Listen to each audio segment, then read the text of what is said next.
rapport à ton expérience, donner des conseils à la communauté.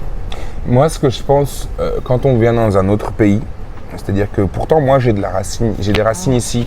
Voilà, j'ai des cousins, j'ai des tantes qui sont ici, mais quand on parle du business, des fois, on n'a pas forcément envie de déranger tout le temps sa tante. Ah, tata, comment ça se passe? Est-ce que si, est-ce que ça? Et en fait, il ne faut pas avoir honte de déranger les gens. Je pense que le premier piège, quand tu viens ici, que tu ne connais pas le pays, c'est que tu as un peu honte de demander aux autres, ou bien à ceux qui connaissent, ou bien de les déranger. Ah, voilà, on me propose ça à ce prix-là, est-ce que c'est cohérent? Ou bien on me dit d'aller là-bas à ce prix-là, est-ce que c'est cohérent? Ou bien voilà, ici on peut acheter quelque chose à 100, mais on peut aussi l'acheter à 10. Il faut connaître quelqu'un dans ce pays-là. Je pense que c'est connaître quelqu'un. Si on ne connaît pas quelqu'un et qu'on veut vraiment y aller tout seul, ça sera compliqué. Il faut avoir un point de chute, quelqu'un qui peut nous driver. Voilà, dans notre petit, voilà, il va nous dire, voilà, allô, quel est le problème? Voilà, écoute, fais plutôt comme ça, fais plutôt comme ci, fais plutôt comme ça.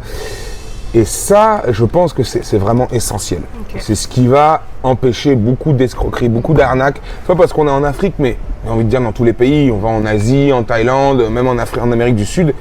Il y a plein d'escroqueries aux touristes, il y a plein de trucs d'arriver. Et voilà, on se fait avoir, ça peut être par les chauffeurs de taxi, par les gens du marché. Voilà. Ici, tout se négocie aussi, donc il faut avoir une idée des prix. Il faut avoir une idée des prix, il faut avoir une idée du coût, des choses en fait. Voilà, je prends un taxi d'un endroit à un endroit, à peu près, je dois savoir combien ça coûte pour éviter de payer 15 fois le prix.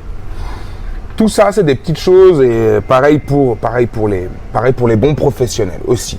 Également, voilà, les bons professionnels, si la personne qui est là, elle connaît quelqu'un, passez par celui qu'elle connaît parce que il y a tout plein de gens qui vont vous dire, voilà, moi je suis plombier, moi je suis électricien, mais bon, la formation ici c'est différent. Donc connaître quelqu'un, je pense que c'est vraiment essentiel. C'est vraiment le point important et ne pas avoir peur de demander à cette personne, même si c'est tous les jours, même si vous le dérangez plusieurs fois par jour, appelez-le, demandez-lui, posez-lui des questions, renseignez-vous même avant de venir. Vous lui dites, voilà, comment ça se passe ci, comment ça se passe ça, que vous ayez déjà un peu une idée de comment se passe